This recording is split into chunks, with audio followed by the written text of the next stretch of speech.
All right, busy day today.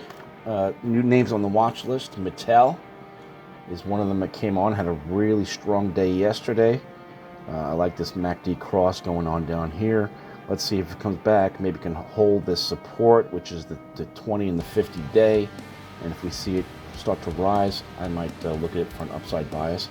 On the weekly, I really like this chart. So it's been hovering around as 20 week. It did hit its 20 week and it's bouncing off pretty strong this week. So I like that support. Gives me confidence to the upside. Edward Life Sciences, EW. Really good move today. Really strong follow through today. Might hit some resistance up here. Maybe that's 135, 140 level. But I'd wait to see it come back. If I could see it retest these moving averages, I might trade it to the upside with an upside bias. The same thing with the weekly, kind of broke out this 20 week here. Good follow through. Again, this 132, 133 on the weekly, I guess. I can't really see it, but might be some resistance there. So might be something to trade. We'll watch it.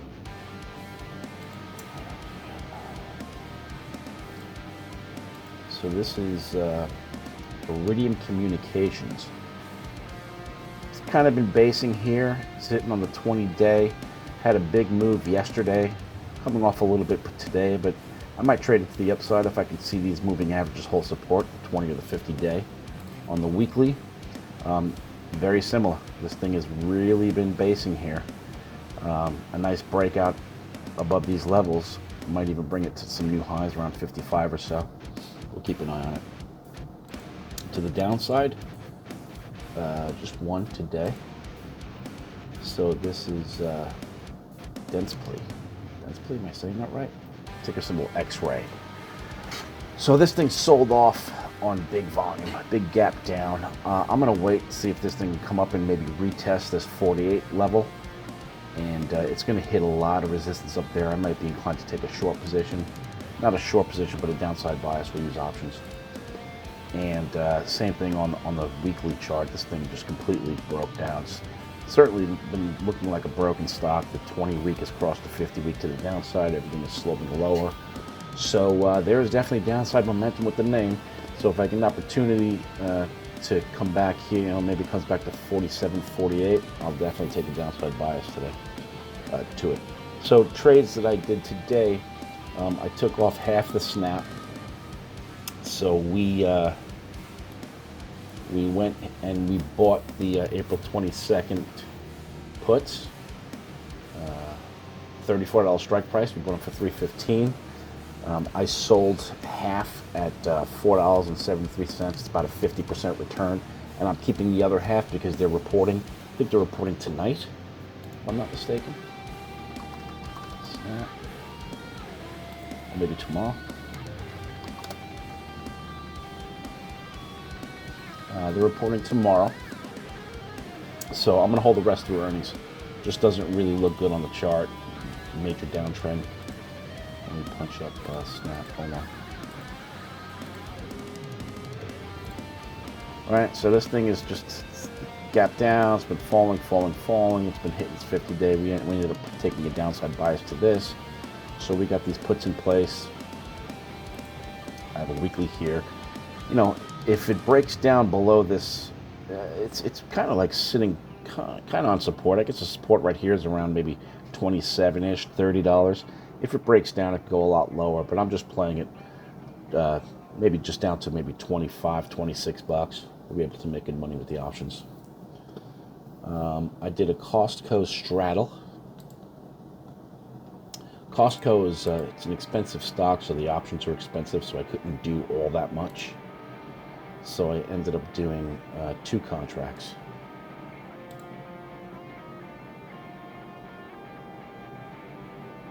Costco, where are you? On my trade list. I didn't move it over. Yeah, I gotta move it over. All right, so there's Costco. I ended up doing a straddle. So I just needed to be out of this red zone by my expiration and I'll make some money. basically what I did with Costco. I'm sorry, I only did one contract, not two contracts. So I bought one put, July 15th, 600 strike, and also bought one call, July 15th, 600 strike. I paid $28.03 for the put. I paid $28.62 for the call. So you can see I just needed to be outside of this band by July. General Dynamics.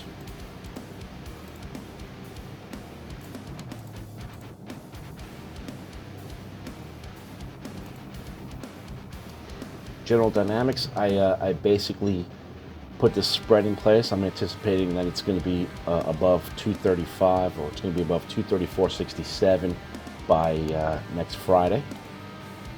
So you can see here on the General Dynamics, what I did was I sold April 29th puts, 235 strike for $1.33, and then I went ahead and I bought April 29th puts, 230 strike price for $1. Keeps my spread. I think I have a good shot of making money with that. It's a fairly high probability trade, I think, 91.9% probability. So Palo Alto, love the cybersecurity space. I think it's a big thing. It's going to be a big thing in the next couple of years. Palo Alto is one of them. So I basically did a straddle, and I'm anticipating that Palo Alto, by expiration, is going to be between 678,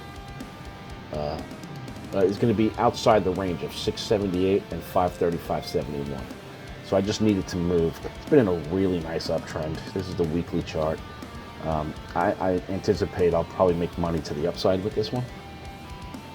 So what I did with Palo Alto, this one here, I did one contract. Again, they're very expensive, so I couldn't buy too much. So I bought one put, June 17th, 620 strike price for $40.90, and I went ahead and I bought one call, June 17th, 620 strike price for $43.40.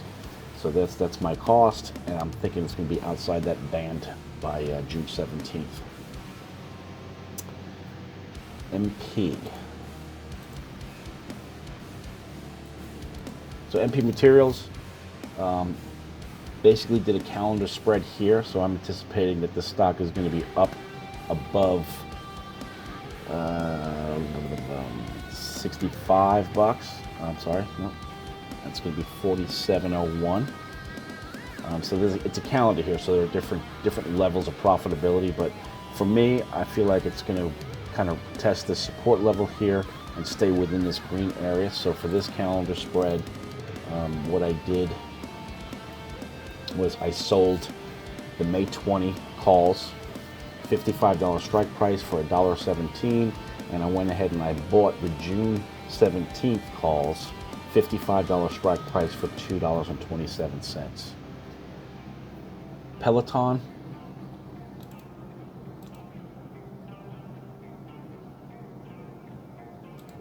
not so sure about this one, but we're going to give it a shot. I went ahead, did a bull call spread on this one. I need this thing to be trading north of 30 bucks by expiration or before.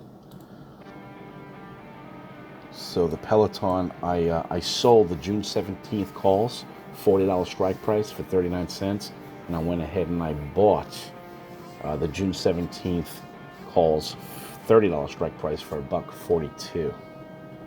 And the last one I have today is CVX, that's Chevron.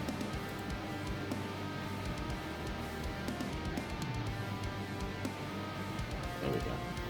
So Chevron Corp, I'm anticipating that this has been in a beautiful uptrend. All the energy names have. It's been riding up its 20-day. 20-day. So I'm anticipating that this is going to be in the green area on or before expiration. Got about a 50-50 probability on this one.